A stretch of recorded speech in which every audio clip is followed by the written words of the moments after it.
I try to get my guitar students all to do some sight reading, just a little bit, just to keep your kind of mind in the game, and to actually honor the legacy of written music versus, rely so much on the screen or apps or transcriptions with tablature, which I'm all for anything that helps you learn. And this is one thing I have to kind of promote is sight reading. I thought of two things.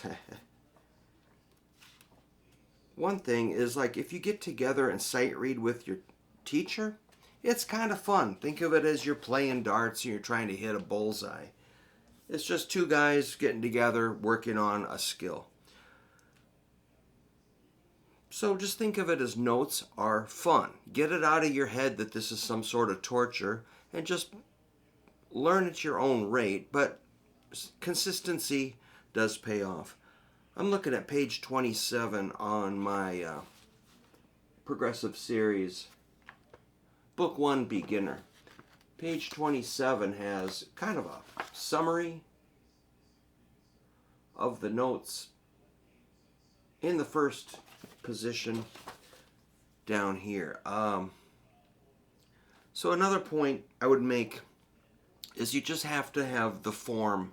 Your hands have to have the shape, and your ears have to have the sound, and your head has to have the knowledge of notes. So that's a lot of stuff. You have to have the physical ability to play these basic notes like this.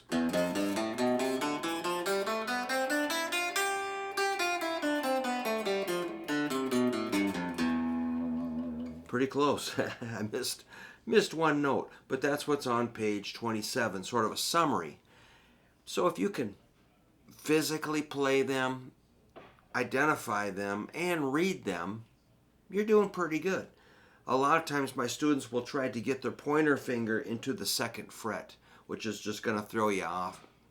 It's going to throw you out of whack, because your index finger is kind of instinctively your grabber finger. So we got to get that middle finger on second fret, ring finger third fret, save your pointer finger for first fret. So again, form, function, how do your hands work?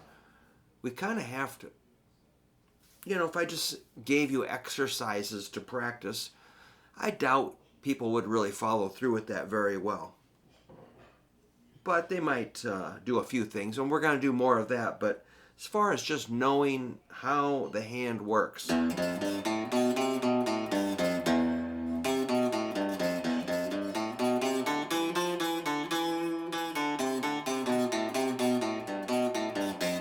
and coordinate it with your picking hand too.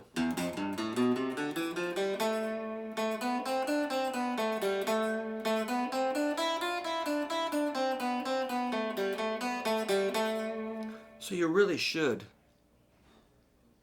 pretty much own the first three frets as far as the natural notes. No sharps or flats at this point, but soon those will be coming in. On page 31, we start doing sharps. All right, so even if let's say you've played a while, you've got some experience, you still should go back and refine your basic sight reading. Another good thing about sight reading is if you're going to sing a song, you might think you know the notes, but sight reading and singing by sight, that's pretty cool. If you can pick out the melody, if you got a half note, quarter note, eighth note, rest, a tie, maybe a grace note, something like that. You might think you can sing it. You're probably close, but what if you had to figure out some harmonies? You could read them and figure out all three harmonies and convert that to guitar and study it. So, again, I did learn to play more by ear. I learned to play more like...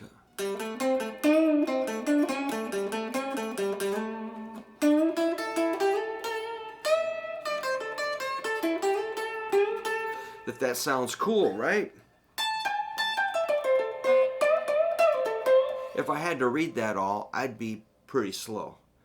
So reading is kind of a separate thing other than kind of shredding and noodling, but it can definitely help you with the timing so that, you can do your triplets or your, half notes, dotted half notes, whole notes, all that good stuff, ties. It's worth it. So I would definitely, if you're taking lessons, tell your teacher you want to work out of a book like this. Something like that might be a Mel Bay or Hal Leonard or whatever. Just say you want to do a little bit of sight reading. That's not going to be the whole deal. It's going to be part of it. You're going to need to know your chord shapes,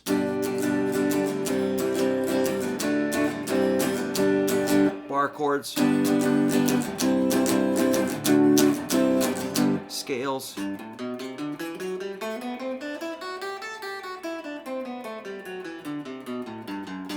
rock and roll rhythm, hot licks, and sight reading. Put it all in there. And then you'll have a balanced kind of practice plan. That's my 2 cents. And so I will keep talking to my students about that, and we just try to have fun with it. So again, make sure that your practice is fun. If it's kind of grinding you down, maybe take a step back and get some basic fingering down. And, a lot of my guys do not have the basic fingering figured out. They're still not sure which finger on which fret in like a 3-fret position. So they're still mixing up, bringing in their pointer to take over what the middle and ring and pinky should be doing. So yeah, remember, 4 fingers, 4 frets is generally the idea. So you definitely got to get that hand hardened up, toughened up, grabbing, pressing down, and functioning versus kind of not sure. And I think sight reading will straighten you out on that. So keep up with your sight reading, and let me know what else you're working on. Thank you.